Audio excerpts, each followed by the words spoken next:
In the hut of Pon, the gardener's boy, Button-Bright was the first to waken in the morning.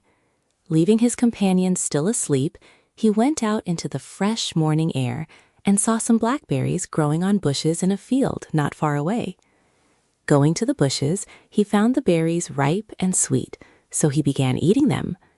More bushes were scattered over the fields, so the boy wandered on from bush to bush without paying any heed to where he was wandering. Then a butterfly fluttered by. He gave chase to it and followed it a long way.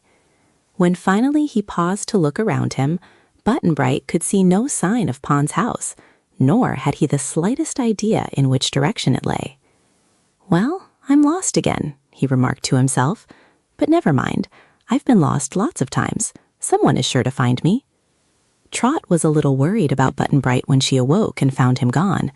Knowing how careless he was, she believed that he had strayed away, but felt that he would come back in time, because he had a habit of not staying lost. Pon got the little girl some food for her breakfast, and then together they went out of the hut and stood in the sunshine.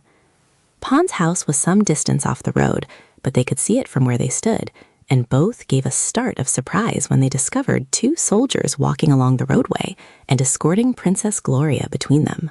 The poor girl had her hands bound together to prevent her, and the soldiers rudely dragged her forward when her steps seemed to lag. Behind this group came King Cruel, wearing his jeweled crown and swinging in his hand a slender golden staff with a ball of clustered gems at one end. "Where are they going?" asked Trot. "To the house of the Wicked Witch, I fear," Pon replied. "Come, let us follow them, for I am sure they intend to harm my dear Gloria." "Won't they see us?" she asked timidly. "We won't let them. I know a shortcut through the trees to Blinky's house," said he. So they hurried away through the trees and reached the house of the witch ahead of the king and his soldiers. Hiding themselves in the shrubbery, they watched the approach of poor Gloria and her escort, all of whom passed so near to them that Pon could have put out a hand and touched his sweetheart had he dared to. Blinky's house had 8 sides, with a door and a window in each side. Smoke was coming out of the chimney, and as the guards brought Gloria to one of the doors, it was opened by the old witch in person. She chuckled with evil glee and rubbed her skinny hands together to show the delight with which she greeted her victim, for Blinky was pleased to be able to perform her wicked rites on one so fair and sweet as the princess. Gloria struggled to resist when they bade her enter the house, so the soldiers forced her through the doorway, and even the king gave her a shove as he followed close behind. Pon was so incensed at the cruelty shown Gloria that he forgot all caution and rushed forward to enter the house also. But one of the soldiers prevented him, pushing the gardener's boy away with violence and slamming the door in his face. "Never mind," said Trot soothingly as Pon rose from where he had fallen.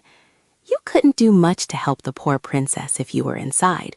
How unfortunate it is that you are in love with her." "True," he answered sadly. "It is indeed my misfortune. If I did not love her, it would be none of my business what the king did to his niece Gloria.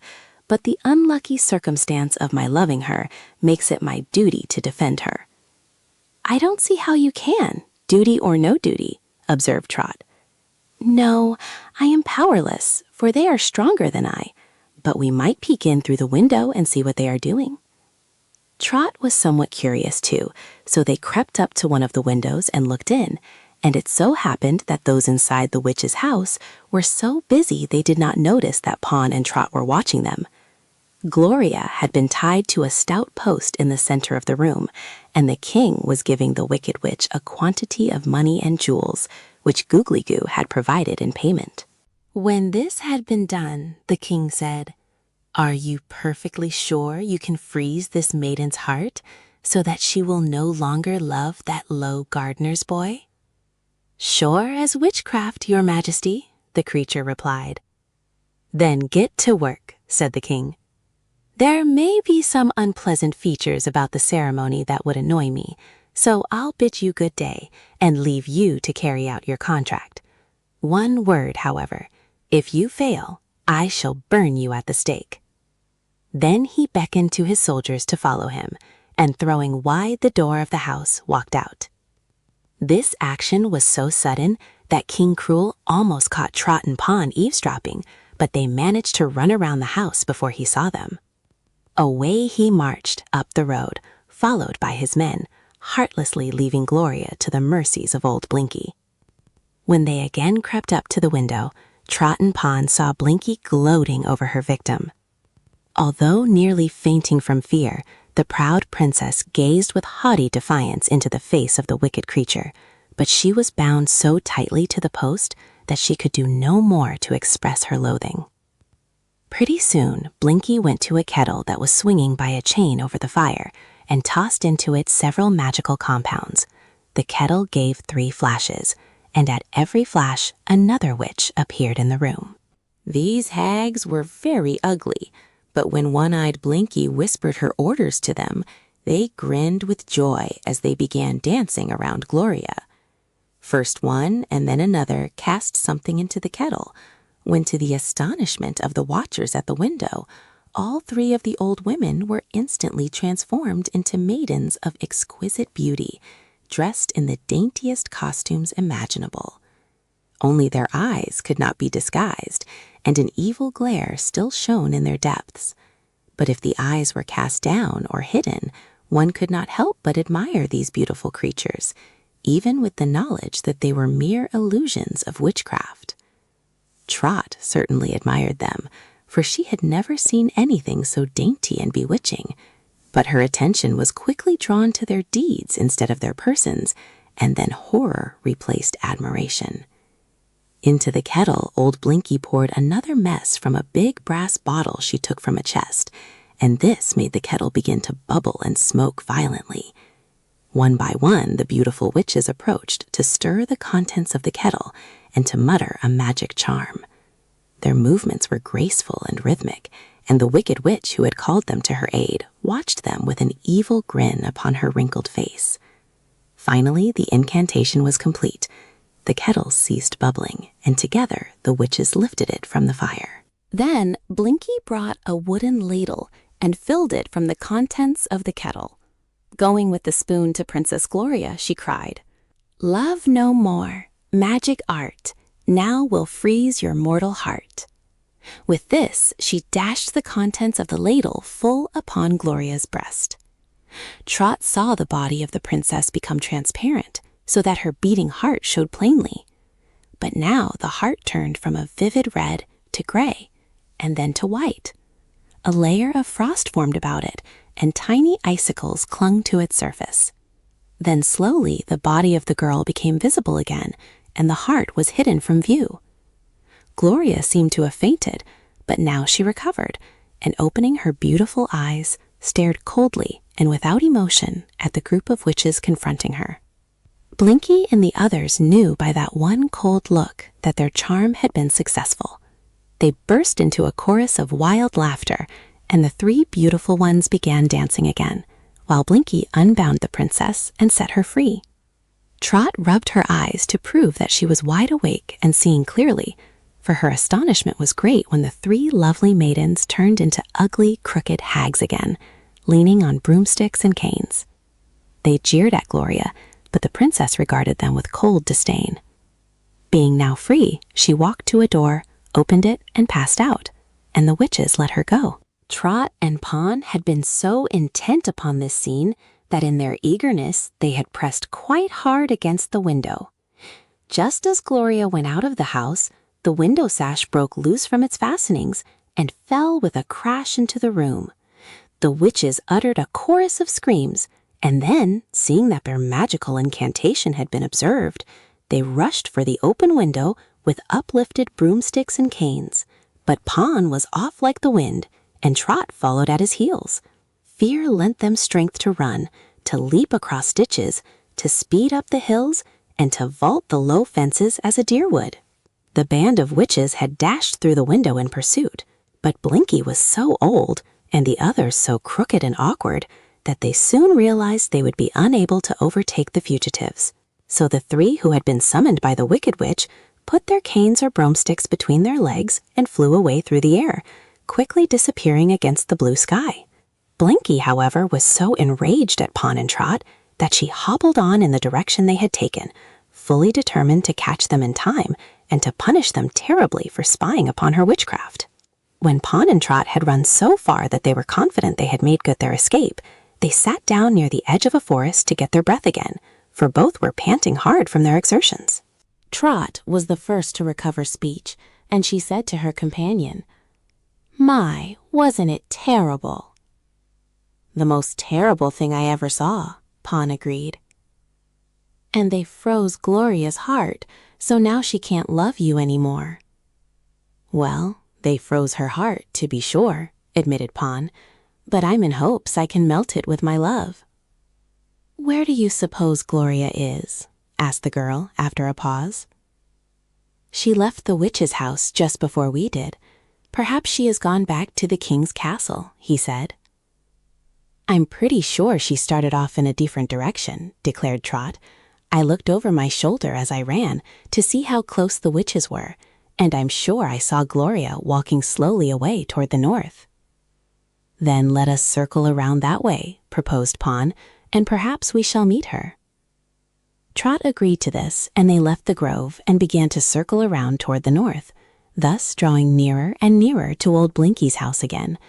The Wicked Witch did not suspect this change of direction, so when she came to the grove, she passed through it and continued on.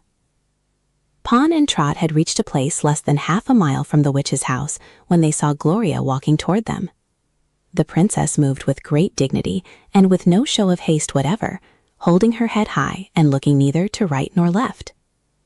Pawn rushed forward, holding out his arms as if to embrace her, and calling her sweet names. But Gloria gazed upon him coldly and repelled him with a haughty gesture. At this, the poor gardener's boy sank upon his knees and hid his face in his arms, weeping bitter tears. But the princess was not at all moved by his distress. Passing him by, she drew her skirts aside, as if unwilling they should touch him, and then she walked up the path away and hesitated, as if uncertain where to go next. Trot was grieved by Pawn's sobs, and indignant because Gloria treated him so badly. But she remembered why. "I guess your heart is frozen, all right," she said to the princess. Gloria nodded gravely in reply, and then turned her back upon the little girl. "Can't you like even me?" asked Trot, half-pleadingly. "No," said Gloria. "Your voice sounds like a refrigerator," sighed the little girl. "I'm awful sorry for you, 'cause you were sweet and nice to me before this happened. You can't help it, of course, but it's a dreadful thing just the same." "My heart is frozen to all mortal loves," announced Gloria calmly. "I do not love even myself." "That's too bad," said Trot, "for if you can't love anybody, you can't expect anybody to love you." "I do," cried Pawn. "I shall always love her." "Well, you're just a gardener's boy," replied Trot, "and I didn't think you amounted to much from the first. I can love the old Princess Gloria with a warm heart and nice manners, but this one gives me the shivers." "It's her icy heart, that's all," said Pawn. "That's enough," insisted Trot. "Seeing her heart isn't big enough to skate on, I can't see that she's of any use to anyone. For my part, I'm going to try to find Button-Bright and Captain Bill." "I will go with you," decided Pawn. "It is evident that Gloria no longer loves me and that her heart is frozen too stiff for me to melt it with my own love. Therefore, I may as well help you to find your friends." As Trot started off, Pawn cast one more imploring look at the princess, who returned it with a chilly stare. So he followed after the little girl. As for the princess, she hesitated a moment and then turned in the same direction the others had taken, but going far more slowly. Soon she heard footsteps pattering behind her, and up came Googly Goo, a little out of breath with running. "Stop, Gloria," he cried. "I have come to take you back to my mansion, where we are to be married." She looked at him wonderingly a moment, then tossed her head disdainfully and walked on. But Googly Goo kept beside her. "What does this mean?" he demanded. "Haven't you discovered that you no longer love that gardener's boy who stood in my way?" "Yes, I have discovered it," she replied. "My heart is frozen to all mortal loves. I cannot love you or pawn, or the cruel king my uncle, or even myself. Go your way, Googly Goo, for I will wed no one at all." He stopped in dismay when he heard this, but in another minute he exclaimed angrily, "You must wed me, Princess Gloria, whether you want to or not. I paid to have your heart frozen. I also paid the king to permit our marriage. If you now refuse me, it will mean that I have been robbed of my precious money and jewels." He almost wept with despair, but she laughed a cold, bitter laugh and passed on. Googly Goo caught at her arm, as if to restrain her, but she whirled and dealt him a blow that sent him reeling into a ditch beside the path. Here he lay for a long time, half covered by muddy water, dazed with surprise. Finally, the old courtier arose, dripping, and climbed from the ditch. The princess had gone, so muttering threats of vengeance upon her, upon the king, and upon Blinky, old Googly Goo hobbled back to his mansion to have the mud removed from his costly velvet clothes.